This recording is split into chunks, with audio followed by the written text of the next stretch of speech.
Hi, this is Dee at Aloha Astro. Let's take a look at this new moon and solar eclipse in the mutable Earth sign of Virgo.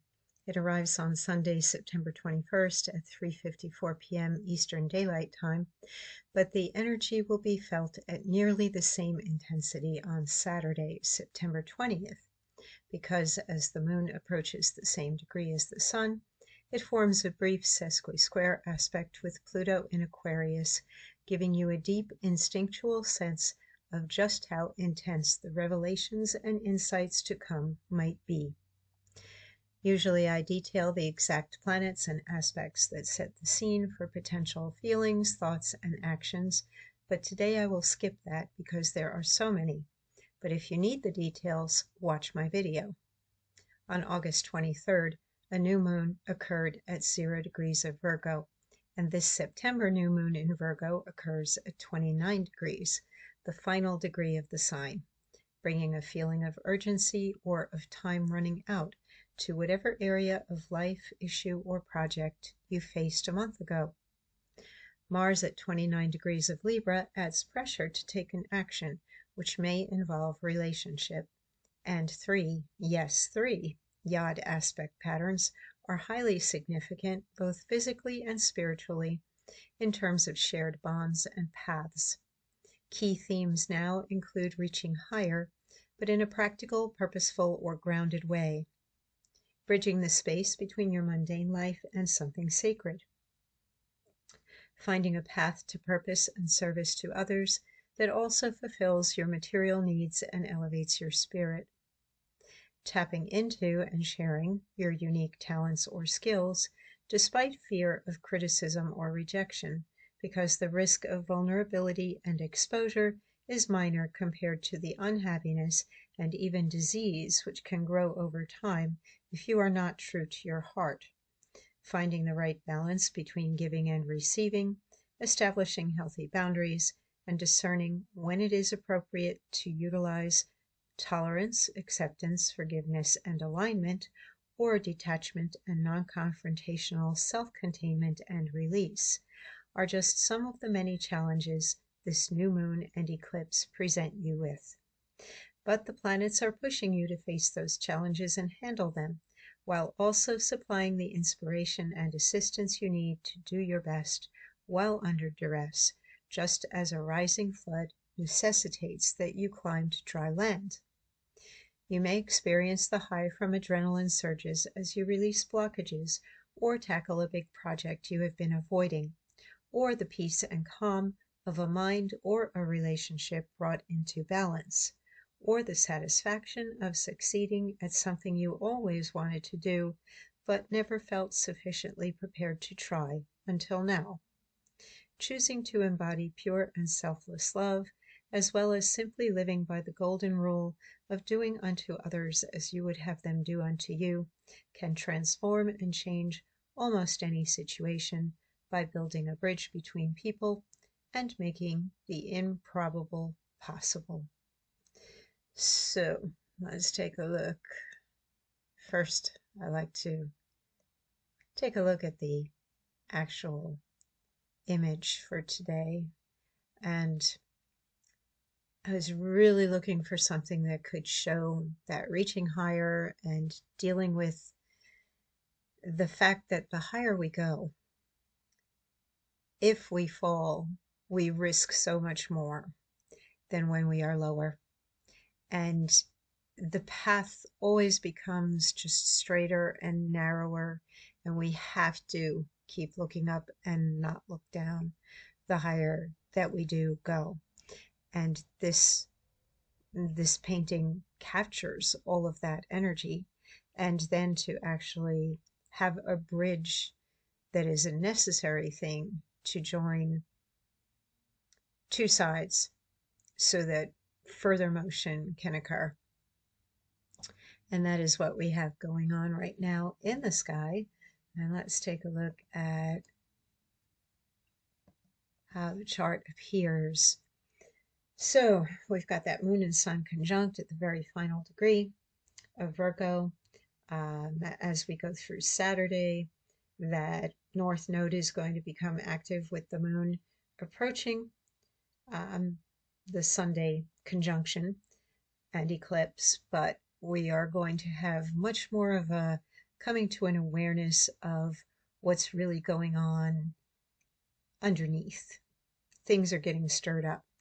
It began yesterday, Friday, when we were definitely sensing things and we felt like we were getting onto the runway and getting ready for a takeoff. And now definitely the engines have started up on Saturday. Come Sunday, the new moon and the eclipse will bring everything forward. And right after that eclipse subsides a bit, as you go into Monday, you may have more and more aha moments as a result of that new moon and eclipse. Eclipses often do reveal things that you were totally unaware of, that were hidden or suppressed, and then they come to light.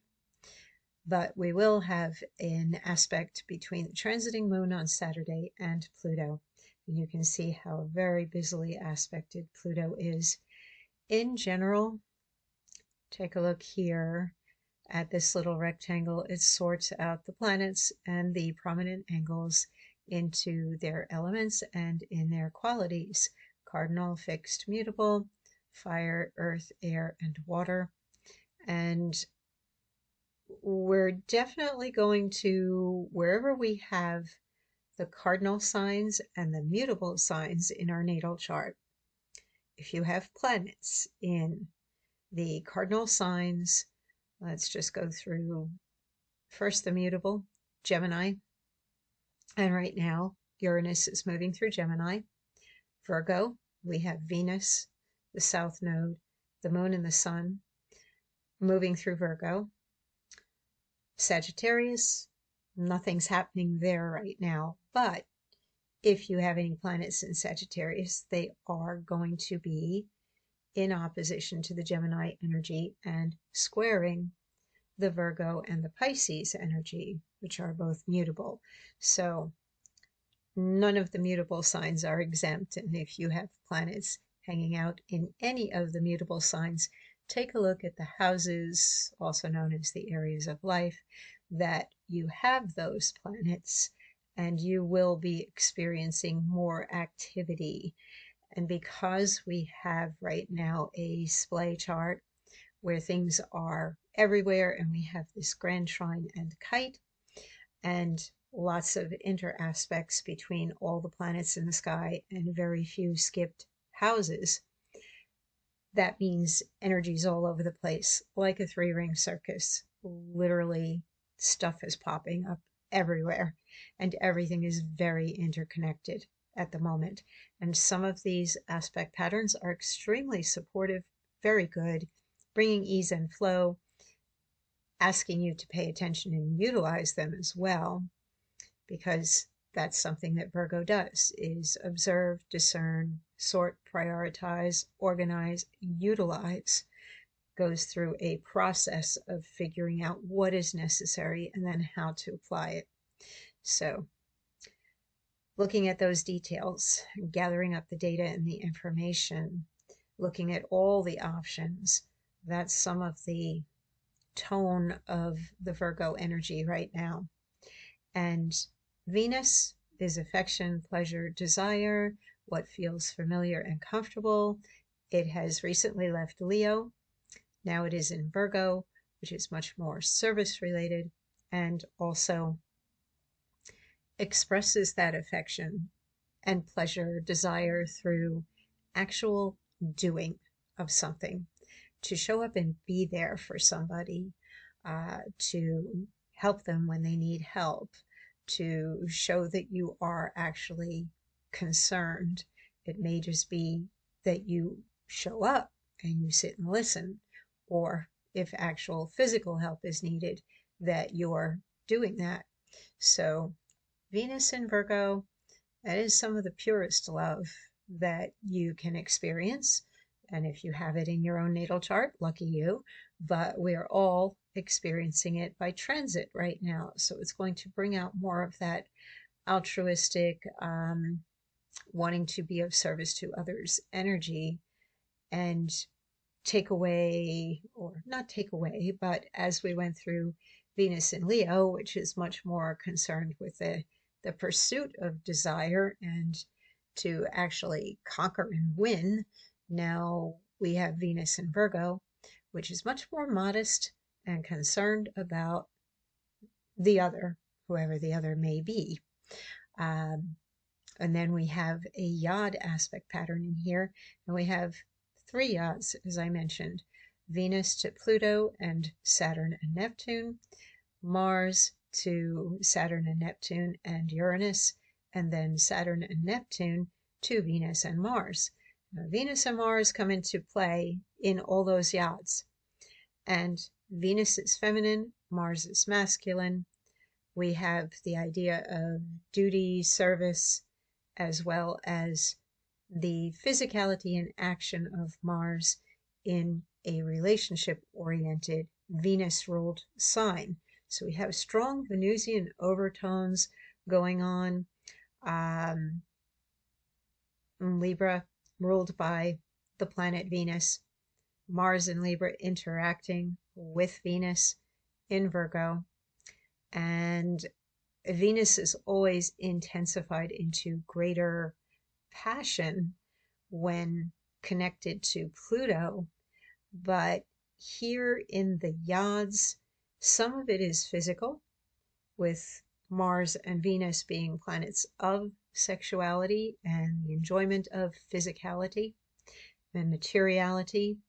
But then we also tap into the more spiritual side of Saturn in Pisces, and Neptune, which is the ruler of Pisces, is in Aries. And here we are melding the energy of the materiality and the reality of Saturn, the work, the duty, the discipline, commitment, the livingness of it on that physical level. And then we've got the idealism, the spirituality, the seeking energy, the beauty, healing, and inspiration of that Neptune energy in a very self-aware cardinal fire sign. So deep down inside, with the opposition that those 2 planets are making to the moon, the sun, Mercury, that south node, the lunar nodes are loosely conjunct, both the moon and the sun, and Saturn and Neptune here. Close enough that you're going to feel it a little bit, but it's not a tight conjunction, but still there.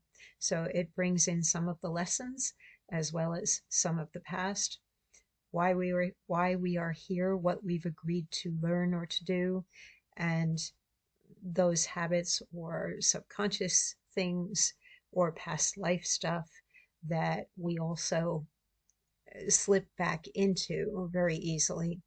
I often look at that south node as the path of least resistance, and the north node as the direction that we are meant to be headed in, the why of it all. So they are coming into focus a bit at this lunation as well. Some people might have a big aha concerning why they are here, or even why the people who are in their lives are in their lives.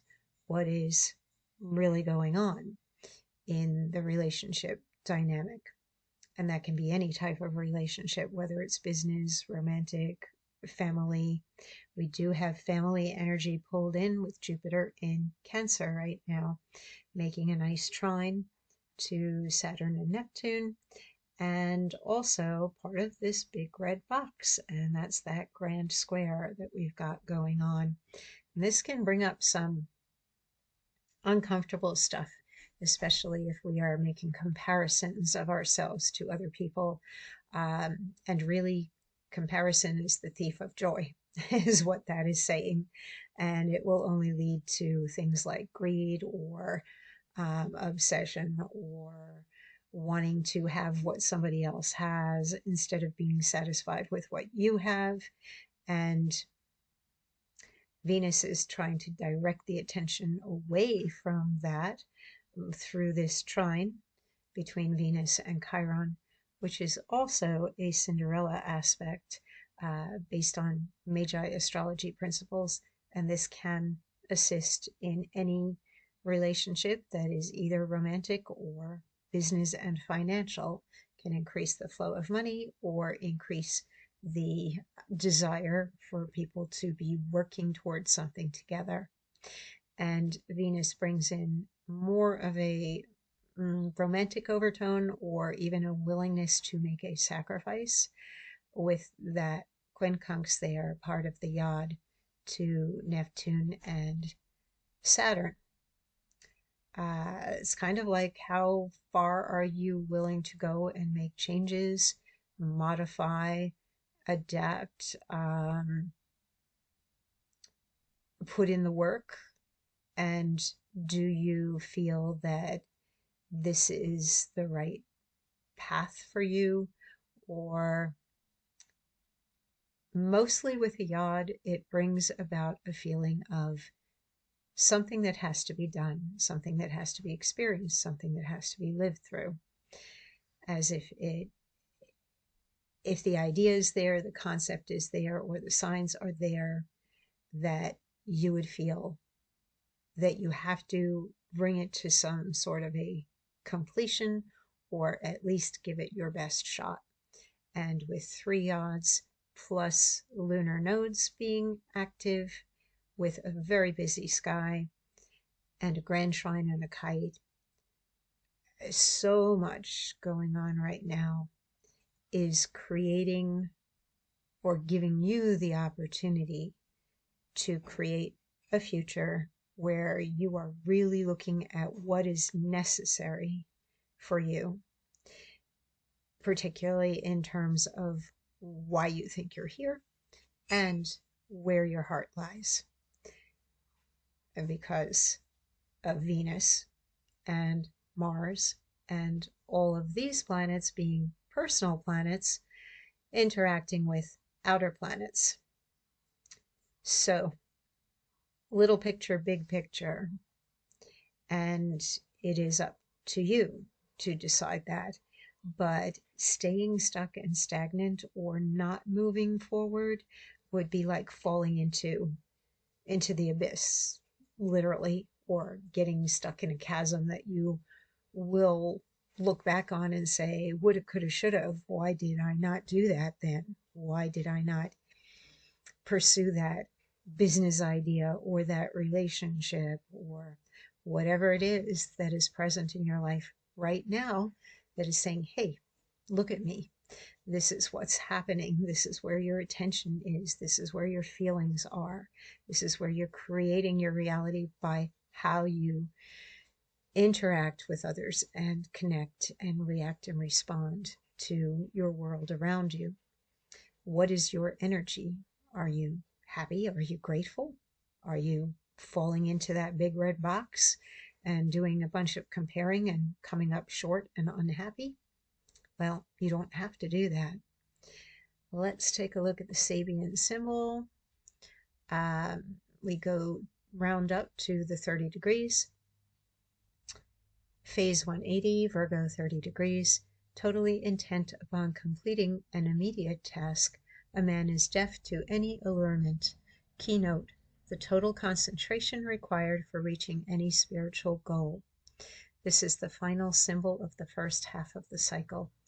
In the year cycle, the fall equinox is now at hand. Autumn begins. Through spring and summer, many ways and byways have been experienced. The last message of this hemicycle of individualization is that on all decisive occasions, what must be done has to be done so intently that no outer voices can penetrate the mind, still less the soul. The neophyte stands at the gates of the sacred pyramid. There is only one step he can take, ahead, or he is lost. This is the culminating step, the decision that results from a myriad of small choices. Still, a shadow of hesitation can remain. Attention may be distracted from the now by a voice from the past, glamorizing some old memory. The outer doors of perception and thought must be closed so the soul can complete its conquest of illusion. Wow, you know, the Sabian symbol that we look at is always about what degree is the moon at, but this really does reflect this entire grand trine and kite with Saturn, which is about the what must be done on that very material level, with Neptune in Aries, that it falls upon the self as well as the undivided attention. Aries is that cardinal fire sign that says, I am, and it's the way shower and the pioneer that moves forward, does not go backwards. And even though these two are retrograde right now, and in fact, we've got the other outer planets also retrograde, Uranus and Pluto, it feels to me as though this is looking back at something that already began. And now this is a reset, literally a reset, that you are hitting that start button again, but you are coming from a better position of having gathered more data and information and knowledge, more experience, and you've honed your attention so that it is keener. You're better prepared with that Virgo energy. And Mercury in Libra strategizes, looks for the ideal, the perfection in communication as well as in the design behind something. So we do have the potentials for some originality or breakthrough coming with the Grand Trine, where the Virgo planets, Moon, Sun, Mercury, are connecting with Pluto. This will also intensely focus your mind on something because it is in Aquarius. So we have a Grand Trine in air right now with the mind and communication in a relationship-oriented sign, as well as a sign of strategy and diplomacy and negotiation and debate, with Pluto in Aquarius, which looks toward the future. And this is a planet of empowerment, transformation, control, crisis, and upheaval as well. And Uranus, change, the future, originality, uniqueness in Gemini. So we have that air Grand Trine directing a lot of the mercurial energy, and Virgo is ruled by Mercury. So basically you've got like Mercury showing up here with two other, the lights, Moon and Sun, in a Mercury ruled sign. And this is amplifying the focus of the mind and possibly necessitating decisions or communication around those things. Very powerful Sabian symbol, amazing chart, absolutely amazing chart. I intend for you that whatever it is that you focus on that requires some clarity or any signs from the universe as to what to do, that it becomes clear. But do look into your heart, because that is where some of the answers are. It's right there. And it may mean that you bring about some change that you hadn't even expected, or nobody else expects from you, as Venus also squares Uranus. And that's kind of like a wild card hanging out right there. Don't be afraid to change. You are allowed to change. Take care, stay safe, enjoy your weekend, and I'll be back again on Monday.